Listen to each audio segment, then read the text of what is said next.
രേതസ്കണത്തിൽ നിന്ന് പിതാവിന്റെ മുതുകിലെ രേതസ്കണത്തിൽ നിന്ന് ഉമ്മാന്റെ ഗർഭാശയത്തിലേക്ക് വന്ന് അവിടുത്തെ 9 മാസത്തെ ജീവിതം കഴിഞ്ഞ് ഉമ്മാന്റെ ഗർഭാശയത്തിൽ നിന്ന് ഭയവിഹ്വലതയോടെ പൊട്ടിക്കരയുന്ന ഒരു കൊച്ചു കുഞ്ഞായി ഭൂലോകത്തേക്ക് വന്നു. അതിനെക്കുറിച്ചാണ് അള്ളാഹ് പറയുന്നത്, മിൻ നുത്ഫത്തിൻ അംശാദിൻ നബ്തലീ. അള്ളാഹു നിന്നെ സൃഷ്ടിച്ചില്ലയോ ഭൂമിയിലേക്ക്? സഹോദരങ്ങളെ മനസ്സിലാക്കിക്കൊള്ളുക, നമ്മുടെ ജീവിതത്തിന്റെ യാത്ര തുടങ്ങുകയാണ്. ഒറ്റയടി പാതയിലൂടെ നമ്മൾ പോവുകയാണ്. ഞാൻ നേരത്തെ പറഞ്ഞതുപോലെ നീണ്ടു നിവർന്ന് കിടക്കുന്ന ഒറ്റയടി പാത, ശാഖകളില്ല, പിരിവുകളില്ല, എവിടേക്കും നോക്കേണ്ട കാര്യമില്ല. ആ പാതയിലൂടെ മുന്നോട്ട് പോകുമ്പോ ആ ഒറ്റയടി പാതയാണ് പ്രായപൂർത്തിയാകുന്നത് വരെയുള്ള കാലം. പ്രായപൂർത്തിയാകുന്നത് വരെ അവന് ഹലാലുകളില്ല, ഹറാമുകളില്ല, മുബാഹുകളില്ല, ഫർളുകളില്ല, സുന്നത്തുകളില്ല. അല്ലാഹ് പറയുകയാണ്, നിനക്ക് കാണാനുള്ള കണ്ണ് ഞാൻ തന്നു, വബസീറ നിനക്ക് കാണാനുള്ള കണ്ണ് ഞാൻ തന്നു, വസമിയ നിനക്ക് കേൾക്കാനുള്ള ശക്തിയും തന്നു. സത്യവും അസത്യവും തിരിച്ചറിയാൻ പാകതയെത്തുമ്പോ, ധർമ്മവും അധർമ്മവും തിരിച്ചറിയാൻ പാകതയെത്തുമ്പോ, സത്യാസത്യ വ്യവച്ഛേദനത്തിനും ധർമാധർമ്മ വ്യതിരക്തതയ്ക്കും നിന്റെ ഹൃദയം ഭാഗമാകുമ്പോ, ഇപ്പോൾ നീ കൊച്ചുകുട്ടിയല്ല, നീ പ്രായപൂർത്തിയായി. തെറ്റും ശരിയും കണ്ടുപിടിക്കാൻ നിനക്കൊരു പാകതയെത്തുമ്പോ അല്ലാഹ് പറയുന്നു, നിന്റെ പാത രണ്ടായി പിരിയുകയാണ്. ഇന്നാ ഹദൈനാഹു സബീൽ. ഇതാ നിന്റെ മുമ്പിൽ 2 വഴി ഞാൻ വെട്ടി തുറക്കുന്നു. ഏത് വഴിയെന്നറിയുമോ? ഇമ്മാ ശാകിറൻ വ ഇമ്മാ കഫൂറാ. ഒന്ന് സത്യത്തിന്റെ പാത, മറ്റൊന്ന് അസത്യത്തിന്റെ പാത. അല്ലാഹ് പറയുന്നു, മനുഷ്യരുടെ മുമ്പിൽ 2 പാതയുണ്ട്. ഇതിലേക്ക് സഞ്ചരിക്കണമെങ്കിൽ സഞ്ചരിക്കാം. അല്ലാഹ് പറയുന്ന 2 പാത നിന്റെ മുമ്പിലുണ്ട്. ഇമ്മാ ശാകിറൻ വ ഇമ്മാ കഫൂറാ. 2 വഴികൾ. ഒന്ന് സത്യത്തിന്റെ പാത, മറ്റൊന്ന് സത്യത്തിന്റെ പാത. ഒന്ന് ധർമ്മത്തിന്റെ പാത, മറ്റൊന്ന് അധർമ്മത്തിന്റെ പാത. ഒന്ന് വെളിച്ചത്തിന്റെ പാത, മറ്റൊന്ന് ഇരുട്ടിന്റെ പാത. ഒന്ന് തമസിന്റെ പാത, മറ്റൊന്ന് ജ്യോതിസിന്റെ പാത. ഒന്ന് പകലിന്റെ പാത, മറ്റൊന്ന് രാത്രിയുടെ പാത. ഒന്ന് ഹക്കിന്റെ പാത, മറ്റൊന്ന് ബാത്തിലിന്റെ പാത. ഒന്ന് സുന്നത്തിന്റെ പാത, മറ്റൊന്ന് ബിദ്അത്തിന്റെ പാത. ഒന്ന് ഇസ്ലാമിന്റെ പാത, മറ്റൊന്ന് കുഫറിന്റെ പാത. അല്ലാഹ് പറയുന്നു, ഫഹദൈനാഹു നജ്ദൈൻ.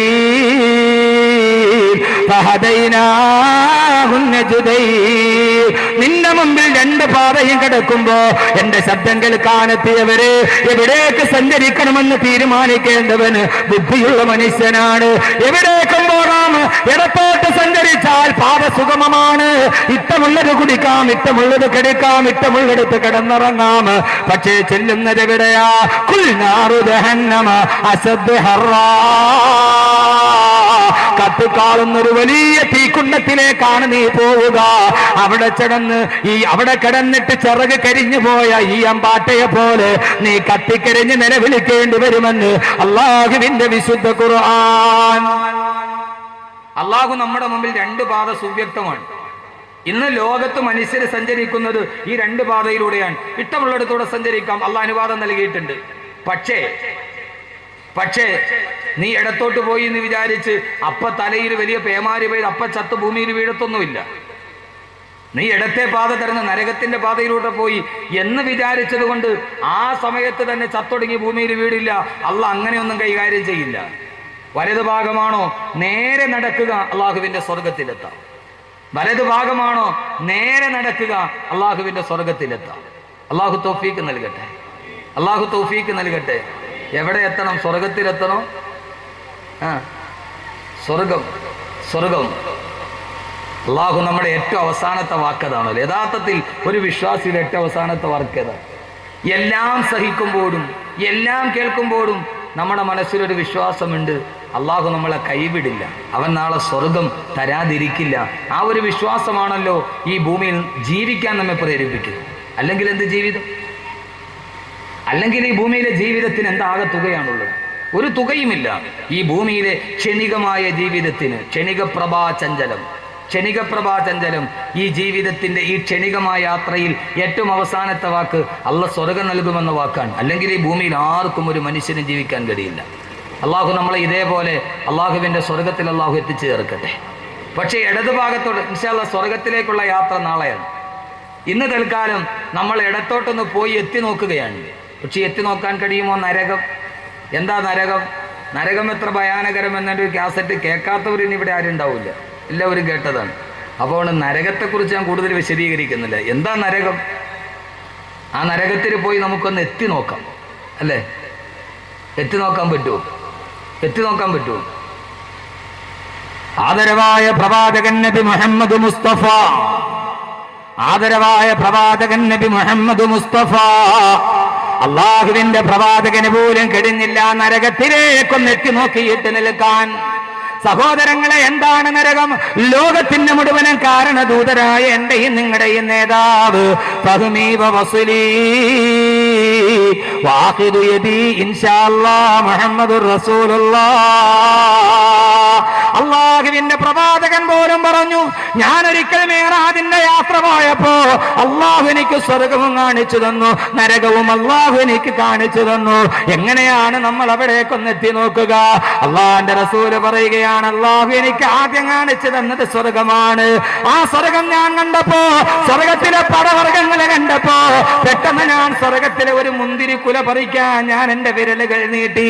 ലോകത്തിന്റെ തിരുദൂതര് പറയുകയാണ്, അള്ളാഹുവിന്റെ പ്രവാചകൻ നബി മുഹമ്മദ് മുസ്തഫ, അള്ളാഹുവിന്റെ റസൂല് പറയുകയാണ്, സ്വർഗം കണ്ടപ്പോ, ആ സ്വർഗത്തിന്റെ പഴങ്ങൾ കണ്ടപ്പോ, ആ സ്വർഗത്തിന്റെ മധുരപാനീയങ്ങൾ കണ്ടപ്പോ, പെട്ടെന്ന് ഞാൻ എന്റെ വിഷയത്തിലേക്ക് ആമുഖമില്ലാതെ കടക്കുകയാണ്. അതിലെ ഒരു മുന്തിരിക്കുല പറിക്കാൻ ഞാൻ എന്റെ കൈകൾ നീട്ടി. എന്നിട്ട് ഞാൻ ആ മുന്തിരിക്കുല പറിക്കാൻ പോയപ്പോ ജിബ്രീൽ എന്നോട് പറഞ്ഞു, വേണ്ട നബിയേ, അതിവിടെ നിന്ന് കൊയ്തെടുക്കണ്ട. അള്ളാഹുവിന്റെ റസൂലിന്റെ മുമ്പ് അത്ഭുതത്തോടെ സ്വർഗത്തിന്റെ അനുഭൂതി കേട്ടിരുന്ന സഹാബത്തിനോട് അള്ളാഹുവിന്റെ റസൂല് പറഞ്ഞു, സഹാബാ, ആ സ്വർഗത്തിലെ ഒരു മുന്തിരിക്കുല ഞാൻ പറിച്ചു കൊണ്ടുവന്നിരുന്നെങ്കിൽ എന്റെ അനുയായികൾ മുഴുവനും ഇന്ന് ഭൂമിയിലിരുന്ന് തിന്നു തീർത്താലും ആ സ്വർഗത്തിന്റെ ഒരു മുന്തിരിക്കുലയിലെ പഴങ്ങൾ തീർക്കാൻ കഴിയില്ലെന്ന് റൂഹി ഫിദാ നബി മുഹമ്മദ് മുസ്തഫ, റൂഹി ഫിദാ നബി മുഹമ്മദ് മുസ്തഫ. അള്ളാഹുവിന്റെ റസൂല് പറഞ്ഞു, ഞാനതിൽ നിന്ന് പിന്തിരിഞ്ഞു പോയി. ഇത് കേട്ട ഉസ്മാൻ റളിയല്ലാഹു അൻഹു പൊട്ടിക്കരഞ്ഞു പത്രേ. എന്നാലും നബിയെ, അതൊന്ന് രുചിക്കാൻ ഞങ്ങൾക്ക് കഴിഞ്ഞില്ലല്ലോ നബിയെ. അവർക്ക് നഷ്ടപ്പെട്ടു പോയ സൗഭാഗ്യത്തിന്റെ സങ്കടം.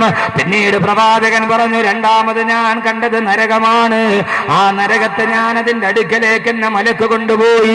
ജിബ്രീൽ എന്നെ കൊണ്ടുപോയി നരകത്തിന്റെ ഭാഗത്തേക്ക്. ആ നരകം കത്തിജ്വലിക്കുന്നത് കണ്ടു, ആ നരകം കത്തിജ്വലിക്കുന്നത് കണ്ടു, ആ നരകത്തിന്റെ തീനാളങ്ങൾ ഞാൻ കണ്ടു.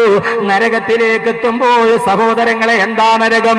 ഒരു പ്രഭാഷണം തുടങ്ങുമ്പോൾ പെട്ടെന്ന് നരകത്തിലേക്ക് കടന്നു വന്നത് എന്താണ്? ഇതിനേക്കാൾ പേടിപ്പിക്കുന്ന ഒരു ചിന്തയുണ്ട്. അള്ളാന്റെ ഖുർആൻ നരകത്തെ പരിചയപ്പെടുത്തുന്നത് എങ്ങനെയെന്നറിയുമോ?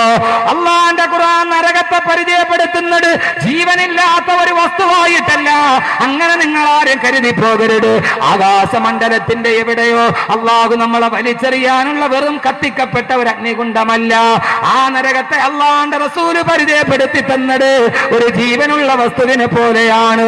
അലമുറയിടയുകയും കരയുകയും അട്ടഹസിക്കുകയും ചെയ്യുന്ന എന്റെ ശബ്ദങ്ങൾ കാണത്തിയ പ്രിയപ്പെട്ട സഹോദര, സമയത്തിന്റെ പരിമിതി കൊണ്ടാണ് പെട്ടെന്ന് വിഷയത്തിലോട്ട് കടന്നത്. ഇല്ലെങ്കിൽ ഇനിയും ഇത് വീണ്ടും നീട്ടേണ്ടി വരും. അള്ളാഹുവിന്റെ പ്രവാചകൻ പരിചയപ്പെടുത്തിയത് നരകം എന്തെന്നറിയോ? ആ നരകം കരയാൻ കഴിയുന്ന, അട്ടഹസിക്കാൻ കഴിയുന്ന, പൊട്ടിക്കരയുന്ന മനുഷ്യനെ പോലെ പൊട്ടിക്കരയുന്ന ഒന്നാണ് നരകമെന്ന് ആദരവായ പ്രവാചകൻ നബി മുഹമ്മദ് മുസ്തഫ. ഇത് കേൾക്കുമ്പോൾ അത്ഭുതം തോന്നിയേക്കാം. ഇതാര് പറഞ്ഞതെന്നറിയുമോ? അള്ളാന്റെ ഖുർആൻ തന്നെ പറഞ്ഞതാ. അള്ളാഹുവിന്റെ ഖുർആൻ നരകത്തെ കുറിച്ച് പറയുമ്പോ അള്ളാന്റെ ഖുർആൻ പറഞ്ഞു, ഇദാ റഅതഹും മിൻ മകാനിൻ ബഈദിൻ സമീഉ ലഹാ തഗയ്യുദൻ വസഫീറാ.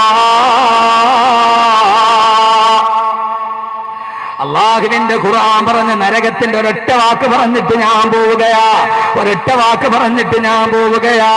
അള്ളാഹുവിന്റെ ഖുർആൻ പറയുന്നു, ഇദാ റഅതഹും മിൻ മകാനിൻ ബഈദ്. അള്ളാഹുവിന്റെ ഖുർആൻ തന്നെ പറയട്ടെ, നരകം ജീവിതത്തിൽ അവകാശപ്പെട്ടവർ അള്ളാഹു നമ്മളെ കാത്തുരക്ഷിക്കട്ടെ. ആ നരകത്തെ അവർ അങ്ങകര വിദൂരത്ത് നിന്ന് കാണുമ്പോ, നരകത്തിന്റെ തൊട്ടടുത്ത് ചെല്ലുമ്പോഴല്ല, നരകത്തിന്റെ സാമീപ്യത്തിലെത്തുമ്പോഴല്ല, ഇതാ അങ്ങകലെ നിന്നേ നരകത്തെ അവര് കാണുമ്പോ, നരകം നോക്കുമ്പോൾ തന്നിലേക്ക് വരാനുള്ള മനുഷ്യര് നടന്ന് നടന്ന് മഹിശറയിലൂടെ വരുന്നത് കാണുമ്പോ ആ സമയത്ത് നരകം എന്ത് ചെയ്യുമെന്നറിയുമോ?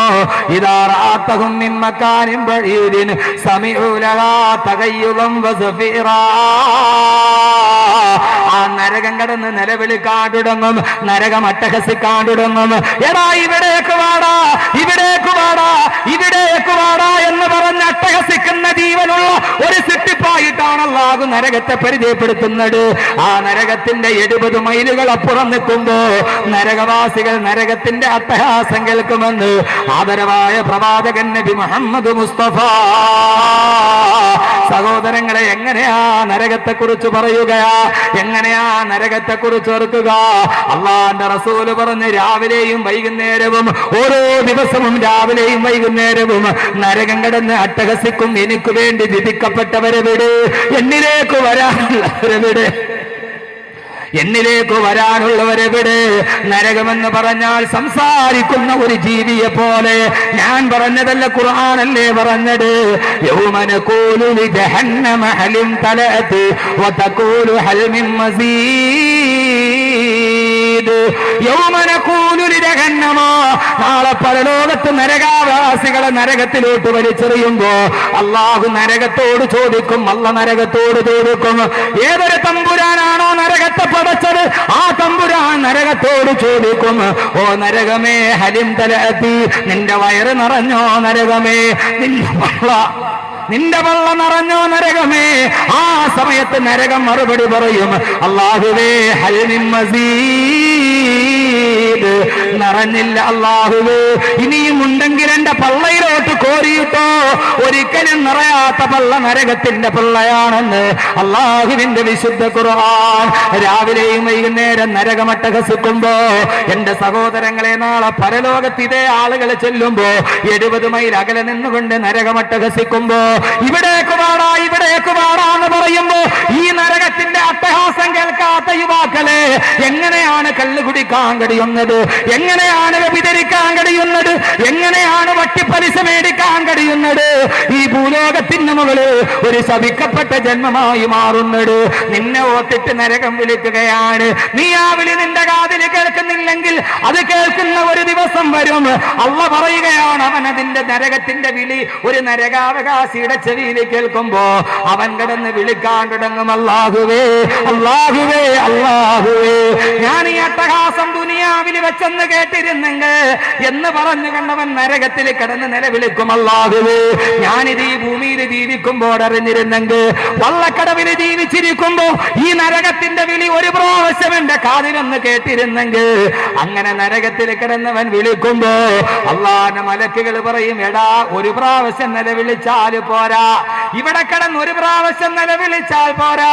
ലാ തദുൽ യൗമ സുബൂറൻ വാഹിദ വദഉ സുബൂറൻ കസീറാ. ഇന്നൊറ്റ ദിവസം നിലവിളിച്ചാ പോരാ, 1000 വട്ടം നിലവിളിച്ചാലും നരകം നിന്നെ വിടില്ലെന്നുള്ള അല്ലാഹുവിന്റെ വിശുദ്ധ ഖുർആൻ. ഇത്ര ഭീകരമാണ് നരകം. അതുകൊണ്ടാണ് റസൂലുള്ള പറഞ്ഞത്, ആ നരകത്തിന്റെ അടുക്കിലേക്ക് ഞാൻ പോയി, ഇന്നന്നാറ അദിനൈതു മിന്നീ, ആ നരകത്തിന്റെ തീച്ചൂടുകൾ എന്റെ മുഖത്തെ കാഞ്ഞടിച്ചപ്പോ ഇമാം ബുഖാരി റഹിമഹുല്ലാഹ് ഉദ്ധരിക്കുന്ന ഹദീസാണിത്.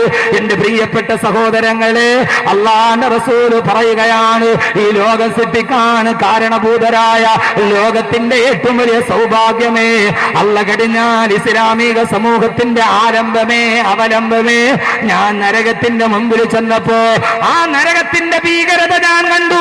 അതിന്റെ ചൂട് എന്റെ മുഖത്തോട്ടത് അടിക്കാൻ തുടങ്ങി. അല്ലാഹുവിന്റെ റസൂലിനെ കണ്ടപ്പോൾ നരകത്തിന്റെ പുക വന്നപ്പോ അതെന്റെ മുഖത്ത് തട്ടാതെ ഞാൻ എന്റെ മുഖത്ത് നിന്ന് നരകത്തിന്റെ പുകയെ കൈകൊണ്ട് മെല്ലെ മെല്ലെ ആട്ടി ഓടിച്ചെന്ന് റൂഹി ഫിദാ നബി മുഹമ്മദ് മുസ്തഫ.